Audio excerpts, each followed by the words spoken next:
안녕하세요. 오늘 방송은 정말 많은 분들께 도움이 되는 내용입니다. 특히 연세 있으신 어르신들께 꼭 필요한 정보니까 끝까지 귀 기울여서 들어주시면 좋겠습니다. 전기요금, 도시가스 요금 올겨울에도 걱정 많으시죠? 요즘 물가도 많이 오르고 난방비는 더 무섭게 오르다 보니까 한 달 고지서만 보면 한숨이 절로 나오실 겁니다. 그런데 여러분, 정부에서 제공하는 에너지 바우처라고 해서 겨울철 난방비를 지원해주는 제도 알고 계셨나요? 이 제도를 잘 활용하면 한 가구당 최대 41만 5천 원까지 지원받을 수 있습니다. 하지만 많은 분들이 이걸 몰라서 신청을 못하시고 그냥 넘어가세요. 그래서 오늘은 제가 이 에너지 바우처가 누구에게 해당되는지, 얼마나 받을 수 있는지, 어떻게 신청하는지, 그리고 실제로 많이 물어보시는 질문들까지 아주 자세하게 설명해 드릴 테니까요. 꼭 끝까지 들어주세요. 방송 중간에는 놓치기 쉬운 헷갈리는 포인트들도 짚어드릴 예정입니다. 먼저 에너지 바우처가 무엇인지부터 설명드릴게요. 간단히 말해서 정부가 전기나 가스 같은 에너지 사용이 어려운 분들께 난방비를 대신 내주는 복지제도입니다. 현금으로 주는 건 아니고요. 따로 전기요금 고지서에서 차감되거나 바우처 카드로 발급돼서 연탄이나 등유 같은 연료를 직접 사는 데 쓸 수 있는 형태입니다. 이 제도는 특히 겨울철 한파에 취약한 분들을 위해 만들어졌어요. 그리고 올해부터는 정부에서 지원 금액을 대폭 늘렸습니다. 기존보다도 훨씬 높아졌기 때문에 놓치면 정말 아까운 제도입니다. 그렇다면 누가 받을 수 있느냐? 이게 제일 중요하겠죠? 먼저 기초생활수급자이거나 차상위 계층이어야 합니다. 여기까진 이해하기 쉬우실 거예요. 그런데 이 조건 하나만으로는 부족합니다. 세대 안에 에너지 취약자가 있어야 합니다. 에너지 취약자라니 말이 좀 어렵죠? 쉽게 설명드릴게요. 예를 들어 노인, 장애인, 영유아, 임산부, 희귀난치성 질환자, 중증 질환자 이런 분들이 포함됩니다. 예를 들면 70대 어르신이 혼자 사는 경우 혹은 손주와 함께 사는 할머니인데 그 손주가 만 6살 이하인 경우 혹은 장애 등급이 있는 가족과 함께 사는 경우 이럴 때는 모두 해당됩니다. 한마디로 형편이 어려운 분들 중에서도 더 어려운 상황에 있는 분들, 이 제도의 대상입니다. 단순히 나이가 많거나 가정 형편이 어려운 것만으로는 부족하고요. 두 가지 조건이 모두 충족돼야 한다는 것 꼭 기억해 주세요. 이쯤에서 잠깐 말씀드릴게요. 지금 이 방송을 들으시고 이거 내 얘기인데 싶으신 분들 많으시죠? 그런 분들께 더 많은 정보를 드리기 위해 구독과 좋아요 한 번씩 눌러주시면 정말 큰 힘이 됩니다. 앞으로도 이렇게 꼭 필요한 정부 제도나 혜택 정보를 계속해서 알려드릴게요. 그러니까 지금 구독 버튼 꾹, 좋아요도 부탁드릴게요. 이제 신청 방법도 설명드릴게요. 에너지 바우처는 생각보다 신청이 어렵지 않습니다. 거주하시는 동네의 주민센터, 즉 읍면동 사무소에 직접 방문하셔서 신청하시면 되고요. 온라인으로 하시려면 복지로 홈페이지에서 신청하실 수 있습니다. 신청은 2025년 12월부터 시작됐고요. 내년인 2026년 1월 말까지 이어집니다. 사용기간은 더 깁니다. 내년 4월까지, 그러니까 거의 겨울이 끝날 때까지 충분히 사용할 수 있어요. 그리고 올해는 특히 어르신들을 위한 찾아가는 신청 서비스도 시작됐습니다. 거동이 불편하신 분들이 많다 보니 복지 담당자들이 직접 찾아가서 신청을 도와드리는 제도예요.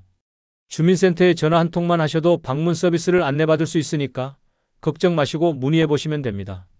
자, 이제 조금 더 실질적인 이야기를 드릴게요. 말로만 들으면 감이 안 오실 수 있으니까요. 실제로 이 제도를 통해 도움을 받은 사례 몇 가지를 소개해 드릴게요. 서울 강북구에 사시는 박순자 어르신은 올해 73살이시고 혼자 사십니다. 기초생활수급자로 등록돼 계셨고 전기 히터를 주로 사용하시는데 작년 겨울에 고지서를 보고 너무 놀라셨다고 해요. 한 달 전기요금이 16만 원 가까이 나왔던 거죠. 그런데 올해는 동주민센터에서 복지 담당자가 찾아와서 에너지 바우처를 신청해 드렸고 한 달 평균 전기요금에서 거의 5만 원 가까이 차감이 됐다고 합니다. 전기세 부담이 확 줄었다고 너무 감사하다고 하셨대요. 또 다른 사례입니다.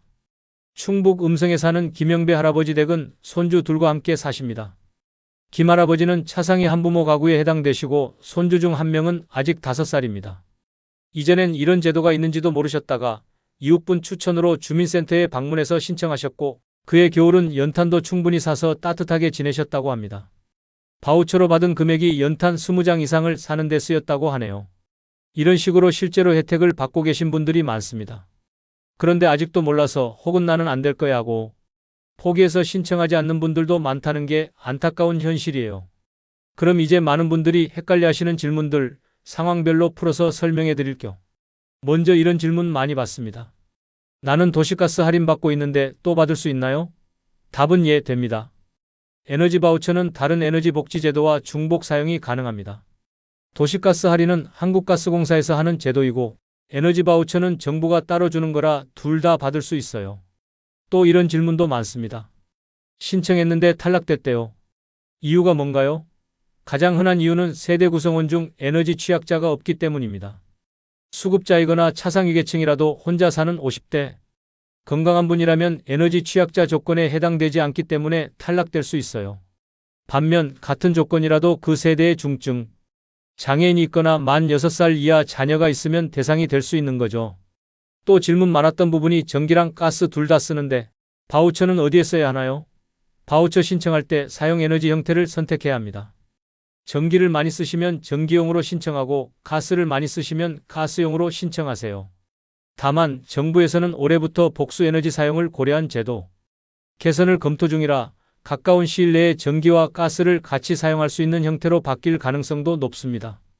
그리고 또 한 가지, 작년에 받았는데 올해는 자동으로 신청된 건가요? 아닙니다. 반드시 매년 새로 신청하셔야 합니다. 복지제도는 대부분 연 단위로 신청을 받아야 하니 바우처도 마찬가지입니다. 작년에 받으셨더라도 올해 신청 안 하시면 못 받는 거예요. 주민센터 방문하시거나 복지로 홈페이지 통해 꼭 접수해 주세요. 끝으로 하나만 더 말씀드릴게요. 간혹 우리 집은 할머니도 계시고 애도 있는데 왜 안 된다고 하죠? 이런 경우도 있는데 그럴 땐 세대주가 등록된 주소가 다른 곳으로 되어 있는 경우가 많습니다. 행정상 한 집에 살고 있어도 주민등록상 주소지가 다르면 한 세대로 인정되지 않는 경우가 있어요. 그래서 신청 전에 꼭 가족 구성원 전원의 주소지를 확인하시고 세대 기준에 맞게 등록되어 있는지도 체크하셔야 합니다. 이 방송 들으시고 내가 해당될지 잘 모르겠다 싶으시면 댓글로 남겨주세요. 가능한 범위에서 도움드릴 수 있는 부분은 최대한 안내해 드릴 겸. 또 주변에 이런 제도가 있다는 걸 모르시는 분들 정말 많습니다. 이거 꼭 우리 엄마한테 알려드려야겠다. 이웃 할머니가 해당되겠다 생각나신다면 꼭 영상 공유해 주세요. 우리 모두가 따뜻한 겨울을 보내는데 이 방송이 작은 도움이 된다면 그걸로 저는 충분합니다. 오늘 방송이 도움이 되셨다면 구독과 좋아요 꼭 눌러주시고요. 댓글도 많이 남겨주세요. 신청해봤다, 궁금한 점이 있다, 우리 동네는 이런 점이 어려웠다 등 자유롭게 이야기 나눠주시면 좋겠습니다. 다음 방송에서도 꼭 필요한 정보들 알기 쉽게 전해드릴 겸. 지금까지 들어주셔서 정말 감사합니다. 건강하고 따뜻한 겨울 보내세요.